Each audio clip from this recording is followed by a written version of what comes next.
The poem of the man God, the second year of the public life.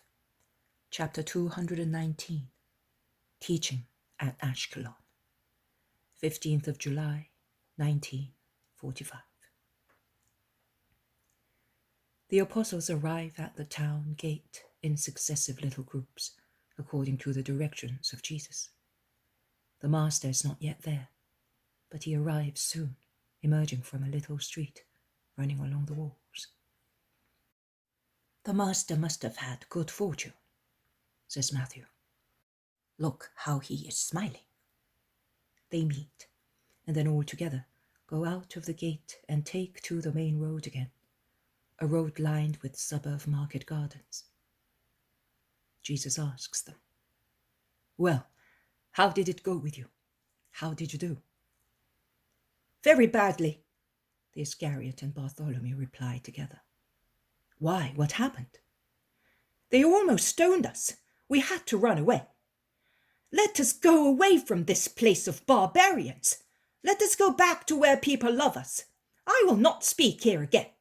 Actually, I have no intention of speaking. Then I allowed myself to be convinced, and you did not stop me. And yet you know how things are." The Iscariot is angry.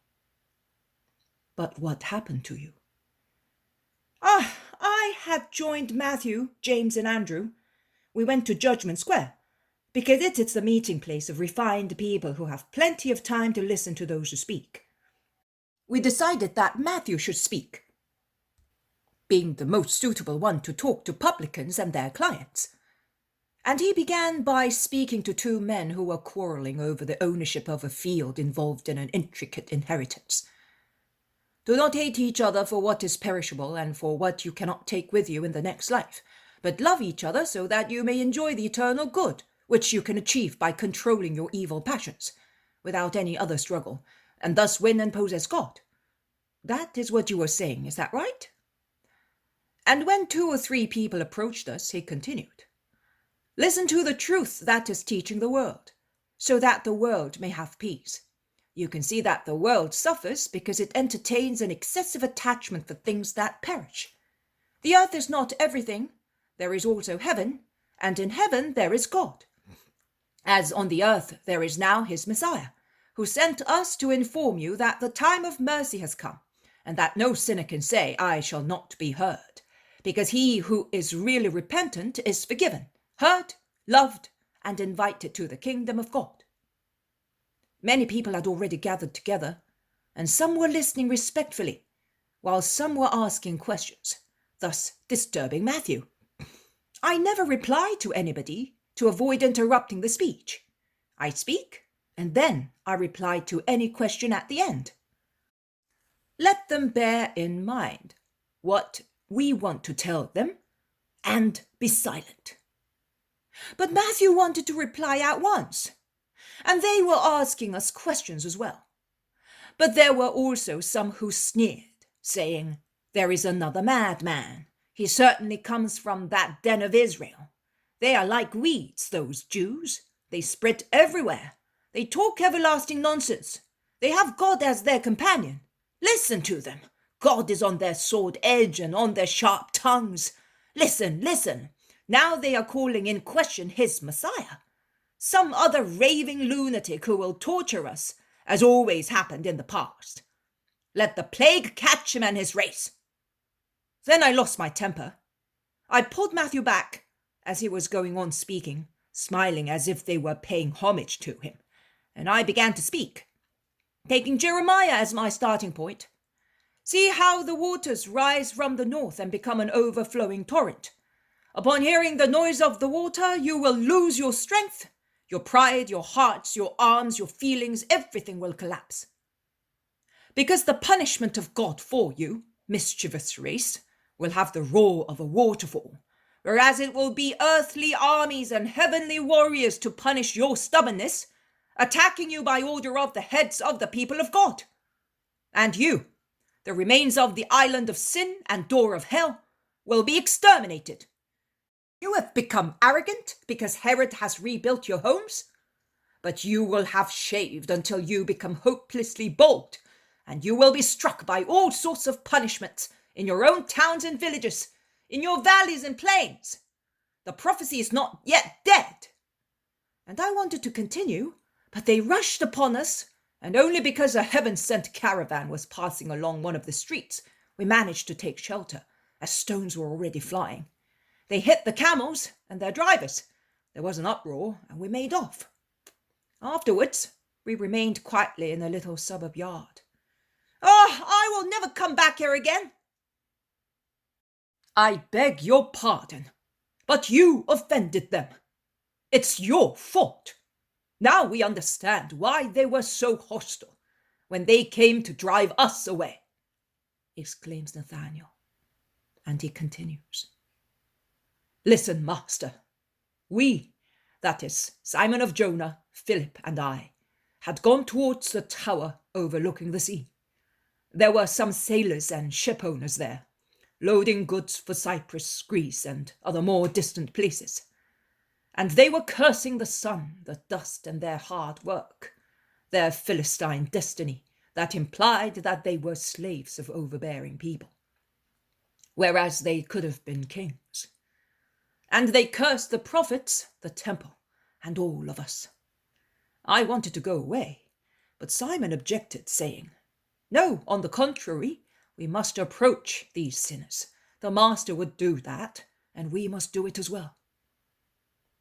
'Then you can speak to them,' said Philip and I. 'And if I do not know what to say,' said Simon, 'then we will help you,' we replied.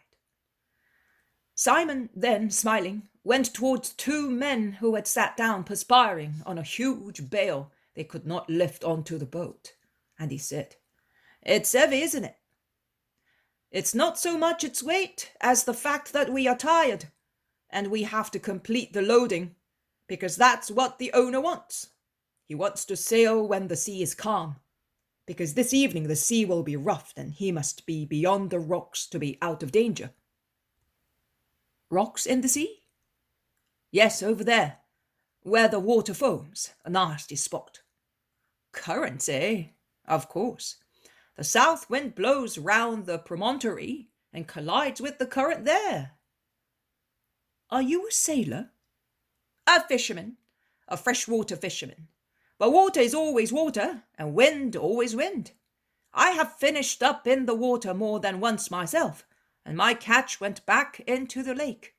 Our trade is a good one, but can be also unpleasant. There is no place entirely bad, and no race entirely cruel. With a little goodwill, it is always possible to come to some agreement, and one finds out that there are good people everywhere. Come on, I want to give you a hand.' And Simon called Philip, saying, 'Come on, you will catch the load there, I will catch it here, and these good people will lead us over there to the boat and down to the holds.' But then they allowed them to help. After putting the bale in its place, and others which were on the bridge as well, Simon began to praise the boat, as he only knows how, and he praised the sea, the town that was so beautiful as seen from offshore, and he took an interest in navigation and in foreign towns. And they were all round him, thanking him and praising him, until one asked him, 'But where are you from? From the Nile area?' 'No, from the Sea of Galilee. But as you can see, I am not a tiger.' 'That is true. Are you looking for a job?' 'Yes.' 'I will take you on if you wish. I can see that you are a clever sailor,' said the owner. 'I instead will take you.' 'Me? But did you not tell me that you want a job?' 'That is true. My work is to take men to the Messiah of God. You are a man, so you are work for me.' 'But I am a Philistine.' 'And what does that mean?' 'It means that you hate us, that you have persecuted us from time immemorial. Your chiefs have always said so.' 'The prophets, eh? But now the prophets are voices which no longer shout. Now there is only the great holy Jesus. He does not shout, but calls people with a friendly voice. He does not curse, he blesses. He does not cause misfortunes, but removes them. He does not hate, and does not want anyone to hate. On the contrary, he loves everybody, and he wants us to love also our enemies.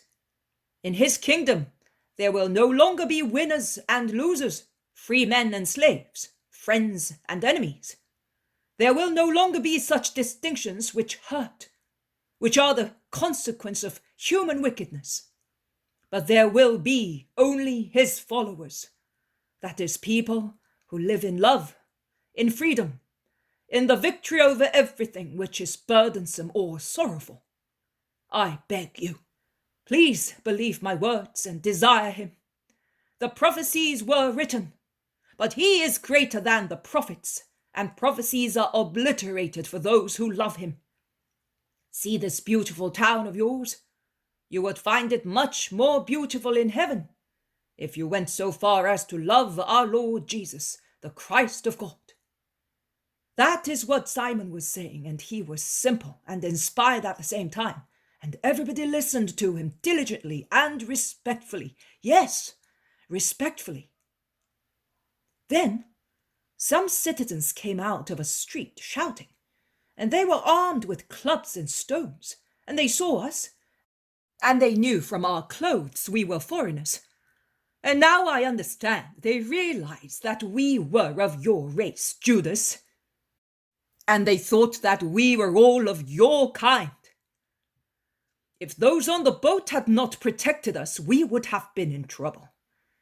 They lowered a lifeboat and took us away by sea, and they let us ashore near the gardens, where we were at midday, and from there we came here together with the people who cultivate flowers for the rich of the country. But Judas, you have ruined everything. Is that the way to abuse people? It is the truth, but it is to be used discreetly. Peter did not tell lies, but he knew what to say, retorts Nathanael. Oh, me? I tried to put myself in the place of the master, and I thought he would be so kind. And I as well, says Peter simply. I like strong attitudes. They are more regal. Your usual idea. You are wrong, Judas. The master has been endeavoring to correct that idea of yours for a year. But you will not yield to corrections. You are as obstinate in your error as those Philistines upon whom you rushed, says Simon the Zealot reproachfully. When did he ever correct me for that? In any case, everybody has his own ways and makes use of them. The Zealot starts at those words and looks at Jesus, who is silent and who responds with a light smile of understanding to Simon's remindful glance. That is not a good reason, says James of Alphaeus calmly, and continues. We are here to correct ourselves before correcting others. The master has been first our master, and he would not have been our master if he had not wanted us to change our habits and minds. He was master in wisdom. He was? He is, says Thaddeus seriously. How much cavilling! All right, he is. And he is our master in everything else, not only in wisdom. His teaching applies to everything there is in us. He is perfect, we are imperfect. Let us endeavour, therefore, to become perfect, advises James of Alphaeus kindly. I don't think I committed a fault. The fault lies with that cursed race. They are all wicked. No, you cannot say that, bursts out Thomas. John went among the lowest class, the fishermen who were taking their catch to the market. And look at this damp sack. It is full of choice fish. They gave up their profit to give it to us. They were afraid that the morning catch might not be fresh by evening. So they went back to sea, and they wanted us to go with them. We seemed to be on the Lake of Galilee, and I can assure you that if the place reminded us of it, if also the boats full of keen faces reminded us, John reminded us much more. He seemed another Jesus. Words flowed from his smiling lips as sweet as honey, and his face shone like another sun. How he resembled you, Master! I was moved. We were at sea for 3 hours, waiting for the nets, stretched out between floats to become full of fish, and they were 3 hours of utter happiness. Then they wanted to see you. But John said, "We will meet at Capernaum," as if he was saying, "We will meet in the square of your village." And yet they promised to come, and they took due note. And we had to argue not to be laden with too much fish. They gave us the best ones. Let us go and cook them. We shall have a feast this evening to make up for yesterday's fasting. But what did you say to them? Asks the Iscariot, who is disconcerted. Nothing special. I spoke of Jesus, replies John. But the way you can speak of him. Also, John quoted the prophets, but he turned them upside down, explains Thomas. Upside down? Asks the Iscariot, nonplussed. Yes, you extracted harshness from the prophets. He extracted sweetness.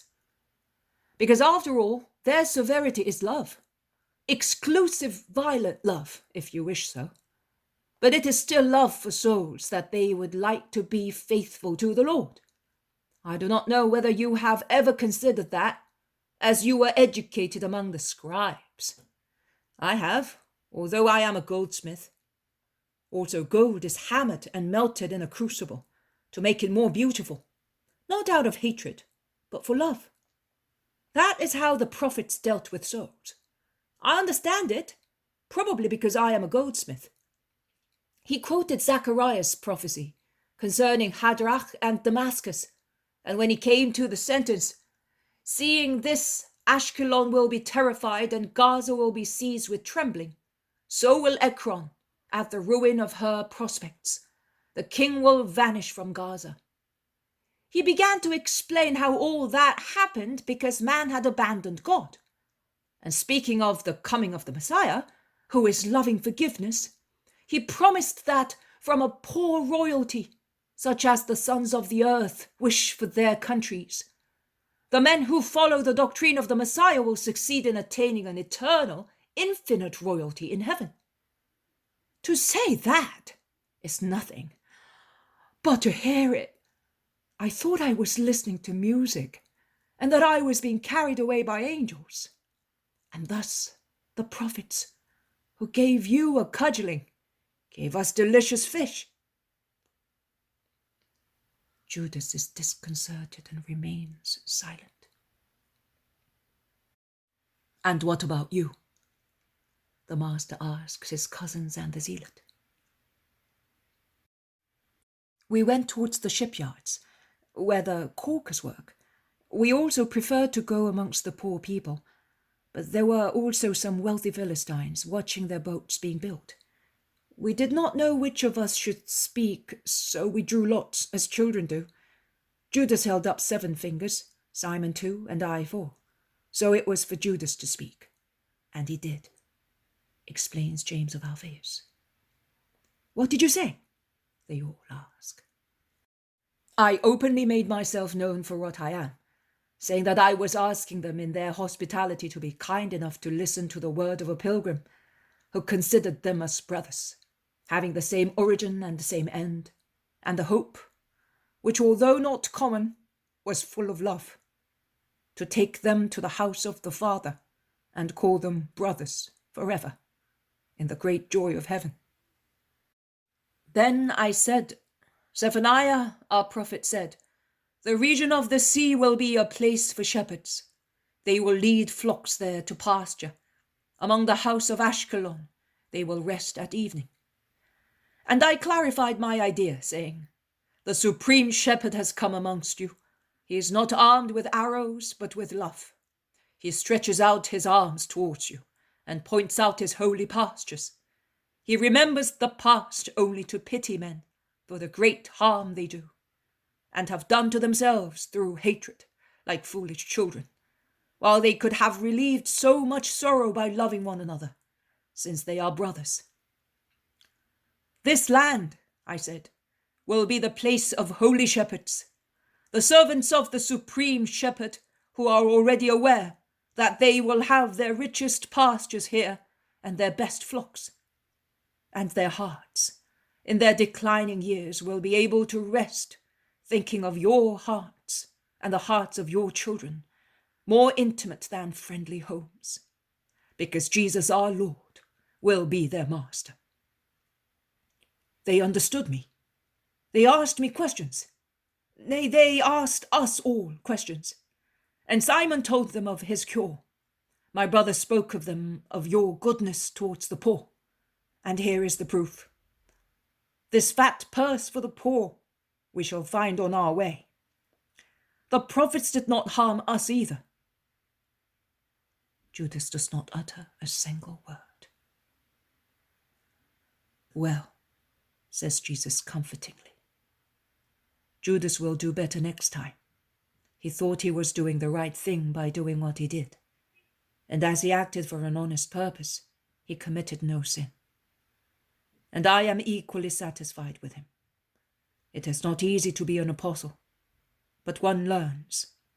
I regret one thing only, that I did not have this money before, and that I did not meet you.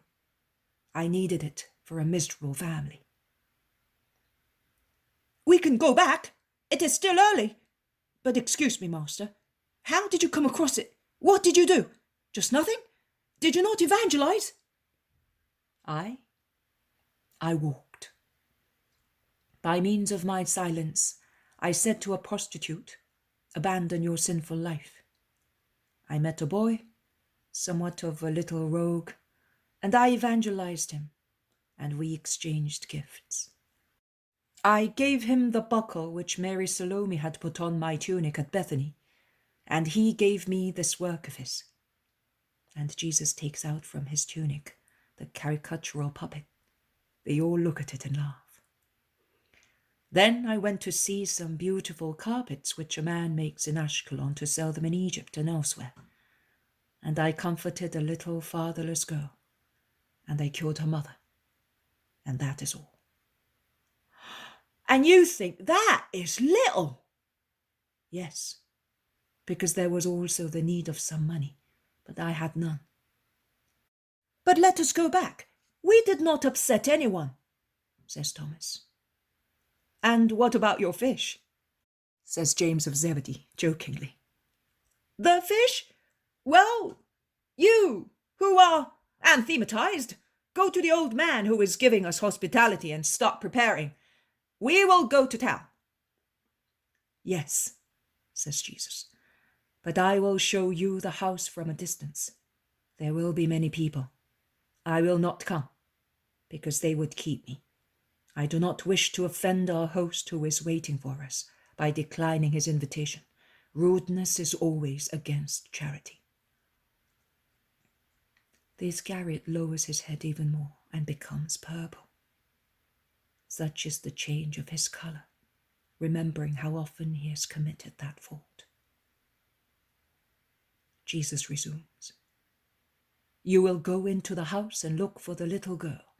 She is the only girl there, so you cannot be mistaken.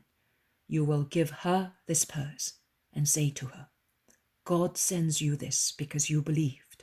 It is for you, your mummy, and your little brothers. Nothing else. And come back at once. Let us go. And the group breaks up as Jesus goes to town with John, Thomas, and his cousins, whereas the others go towards the house of the Philistine market gardener.